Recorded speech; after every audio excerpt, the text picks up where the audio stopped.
No ano de 2003, foi sancionada no Brasil a Lei nº 10.639, que altera a Lei de Diretrizes e Bases da Educação Nacional, para incluir no currículo oficial da rede de ensino a obrigatoriedade da temática História e Cultura Afro-Brasileira e Africana nos estabelecimentos de ensino fundamental e médio.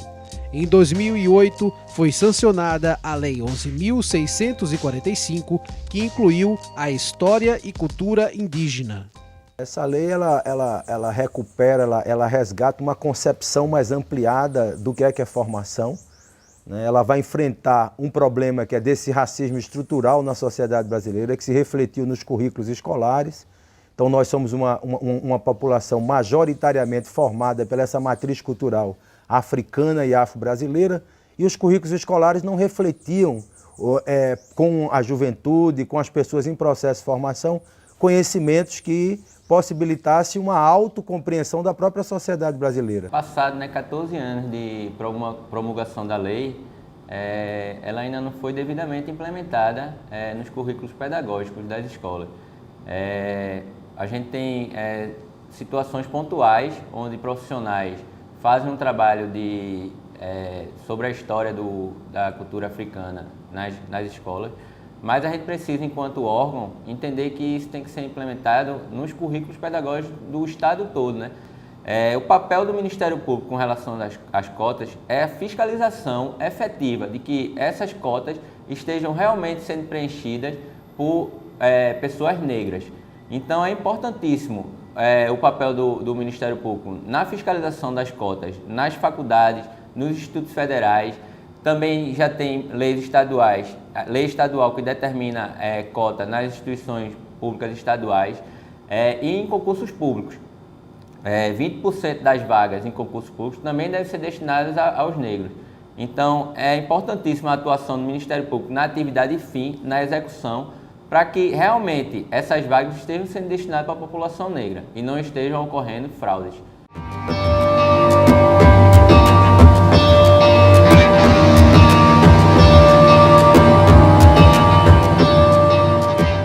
Segundo informações prestadas pela Secretaria de Defesa Social de Pernambuco, de cada 100 homicídios, 95 vítimas eram pretas ou pardas. O levantamento da SDS aponta ainda que quase 10% das vítimas de mortes violentas têm idade inferior a 18 anos. No total, 509 homicídios de crianças e adolescentes de ambos os sexos foram contabilizados em 2017, no estado. A maioria são moradores de comunidades pobres, com idades entre 14 e 17 anos. A violência é um fenômeno multicausal, né? Falar assim, rapidamente, dos motivos dessa violência é difícil, mas o fato é que nós não somos seres ahistóricos, né? E nós precisamos olhar para trás, para a história do Brasil, para compreender a atualidade. Que a abolição da escravatura se deu sem o incremento de nenhuma política pública para essa população. Houve ainda a questão da ideologia do racismo, de dizer que o negro é feio, é burro, né? É incapaz, é ladrão. Tem racismo, que hoje está na Diretoria de Articulação Social e Direitos Humanos da Polícia Militar. Tem feito várias palestras com os policiais, rodas de diálogo. O GT Racismo, ele atua junto a entidades civis, movimentos sociais e também junto a outros órgãos. Porque como eu já pontuei, o racismo institucional ele não acontece só no Ministério Público, ele acontece em todos os órgãos públicos e privados. Então, essa atuação do GT Racismo de conscientização e de fazer com que as pessoas se coloquem na posição do negro faz com que a gente consiga implementar realmente a legislação que já vem a proteger, mas que ainda deve ser ampliada para garantir realmente o acesso ao negro de forma justa a todos os serviços públicos. Um dos objetivos fundamentais também do GT tem sido essa interação com as outras instituições do sistema de justiça e segurança, porque nós jamais daríamos conta de combater o racismo somente o Ministério Público. Então, a gente, desde o começo que essa parceria foi construída e ao longo desse tempo foi criado Primeiro o GT Racismo da Polícia Militar, depois o da Polícia Civil, e isso tem sido assim uma coisa muito positiva. Nós lançamos uma cartilha de combate ao racismo conjuntamente, foi um ano de discussão com as polícias, a partir de uma grande audiência pública com os delegados e a Polícia Militar. Foi um momento assim, riquíssimo de construção, porque a gente aprende também quais são os encaminhamentos, quais são as necessidades, quais são as dificuldades de cada instituição. A doença falciforme é uma das doenças genéticas e hereditárias mais comuns no Brasil. É causada por uma modificação no DNA que, em vez de produzir a hemoglobina A de adulto, produz em seu lugar outra hemoglobina diferente, chamada S. Esta mutação ocorreu no continente africano e apresenta altas incidências na África, Arábia Saudita e Índia.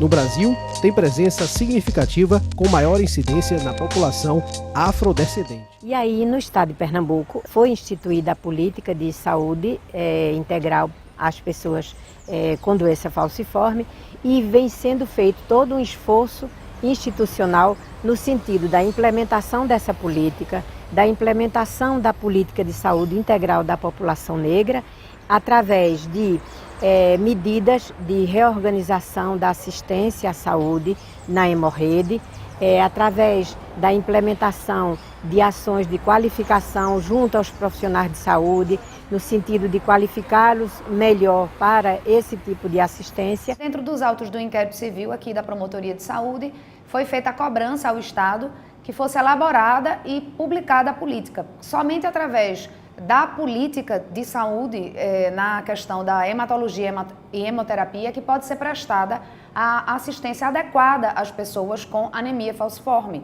e outras doenças do sangue. Há necessidade de descentralização do atendimento que até então era feito unicamente pelo EMOP. O EMOP funcionava como unidade para tratar todo o estado, todas as pessoas com anemia falciforme no estado de Pernambuco. E, atualmente, se busca, com a implantação da política, a descentralização desse atendimento, para só vir para o EMOP o que for as situações mais graves, e que os municípios e as regionais de saúde tenham condições de tratar as pessoas com anemia falciforme sem haver a necessidade desse deslocamento. Muitas vezes, os próprios profissionais da área de saúde, médicos e não médicos, não têm os conhecimentos necessários para tratar aquela população negra que tem especificidades no tratamento de suas doenças. A população negra é mais acometida da anemia falciforme, da hipertensão e outras enfermidades. E precisa haver essa discussão para que os profissionais médicos e não médicos estejam preparados para lidar com essa situação e dar uma assistência especial a esse segmento da população. E, na realidade, o que a gente vê é um esquecimento dessa população que fica extremamente prejudicada na sua assistência à saúde por conta do que chamamos do racismo institucional.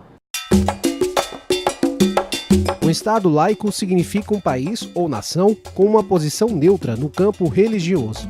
Também conhecido como Estado secular, o Estado laico tem como princípio a imparcialidade em assuntos religiosos, não apoiando ou discriminando nenhuma religião.